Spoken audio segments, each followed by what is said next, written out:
श्री राधा वल्लभ लाल की जय। शराब को 5 महापापों में रखा गया है। धर्म ग्रंथों में बताया गया है कि शराब 5 महापापों में जो श्रेणी आता है वो शराब का भी एक श्रेणी है, वो 5 महापापों में आता है। और हम लोग समझते हैं कि वो तरल पेय पदार्थ है, उसको पीने से क्या होगा। पाप नहीं है, पीना चाहिए सबको। बहुत से लोग पी भी रहे हैं उसको। तो एक कहानी के माध्यम से मैं आपको समझाना चाहता हूँ, हम लोग उसके बारे में समझ पाएंगे कि शराब क्या चीज़ है। एक पंडित जी थे, पूजा पाठ बहुत करते थे, त्रिकाल संध्या भी करते थे, पवित्र आचरण करते थे। उस समय का सम्राट वहाँ का किसी अन्य धर्म से थे, तो उनको ये सब अच्छा नहीं लगता था। उनके मन में यही था कि इनको किसी तरह भ्रष्ट कर दिया जाए, और ये जैसे हम लोग जी रहे वैसे ही ये सब भी पंडित जी भी रहे। तो उनको बुलाया गया दरबार में कि पंडित जी को बुलाओ।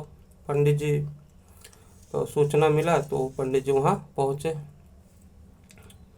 तो डर रहे थे कि कुछ न कुछ तो ये दुर्व्यवहार ही करेगा, क्योंकि हमको तो सम्मान के लिए बुलाया नहीं है, ये दुर्व्यवहार हमको आज सहना है। पंडित जी पहुँच गए दरबार में। वहाँ पर 4 सेवा उपस्थित था पंडित जी के लिए। पहला, मांस रखा हुआ था, पकाया हुआ मांस, जिसको हम लोग चिकन मटन जो भी बोलते हैं, बनाकर रखा हुआ था। दूसरा, एक बहुत सुंदर स्त्री को बिठाया गया था। तीसरा, बहुत सारा सोना चांदी धन आदि था। और चौथा में शराब था।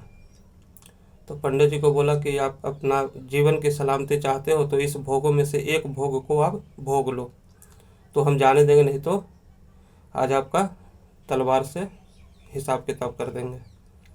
पंडित जी बोले कि हम ब्राह्मण कुल के हैं तो हम मांस खा नहीं सकते हैं, और पर स्त्री तो हमारे लिए छूना भी पाप है, पर स्त्री हम छू नहीं सकते हैं।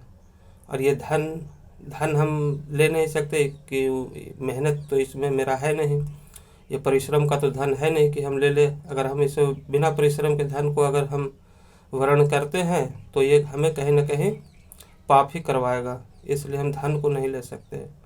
तो वो सम्राट बोला, पंडित जी सोच क्या रहे हो, तलवार चलवाऊं? बोला नहीं नहीं, थोड़ा सा सोचने दो। फिर बोला कि ये तीनों से तो ज़्यादा बेहतर है कि थोड़ा सा ये पेय पदार्थ है, इसको थोड़ा सा पी लेते हैं और अपना जान बच जाएगा। तो हम फिर आगे देखेंगे, शुद्धि बुद्धि करके फिर अपना पूजा पाठ में लग जाएंगे, जान भी बच जाएगा और इस राजा का भी आज्ञा का पालन हो जाएगा। तो पीने लगे, बैठ के पीने लगे। तो उनका बार बार ध्यान चिकन मटन पे जा रहा था। तो क्या पंडित जी चाहिए क्या? तो थोड़ा सा चाहिए था। थोड़ा सा लिए, थोड़ा थोड़ा करके वो शराब भी सारा पी गए और चिकन भी सारा खा गए। बोला कि मज़ा आ गया आज तो। फिर बोला कि अकेले में थोड़ा सा स्त्री से मैं मिल सकता हूँ?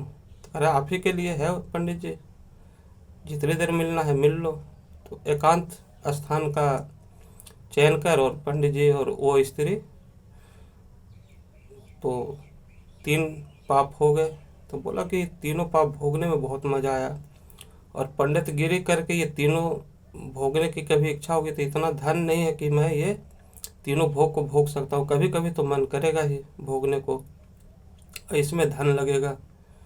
तो राजा धन भी रखा है। बोला कि सारा काम हो गया है, ये धन मुझे चाहिए, दे दो। वो धन का पोटली बनाए और अपने घर को चले गए। तो कहने का तात्पर्य यही है कि जो हम जिसको हल्के में लेते हैं शराब को, कि पेय पदार्थ है, थकान मिटता है, थकान नहीं मिटता है, इसकी पाप की गठरी उठाने की क्षमता रखने वाला ही पी सकता है। ये बहुत गलत पेय पदार्थ है। पेय पदार्थ बहुत है हमारे भगवान ने बनाया है, दूध दही घी आदि मिठाई जो भी है सब जूस वगैरह सब पेय पदार्थ ही है, सब स्वास्थ्यवर्धक भी है। तो ये भ्रम में न रहे कि पेय पदार्थ है, थोड़ा सा पीने से कुछ नहीं होता है। बाकी इस कहानी के माध्यम से कुछ न कुछ आपको ज्ञान मिला ही होगा। मिलते हैं फिर किसी वीडियो पर, तब तक के लिए मैं अपनी वाणी को विराम देता हूँ। श्री राधा वल्लभ लाल की जय। जय जय श्री राधे।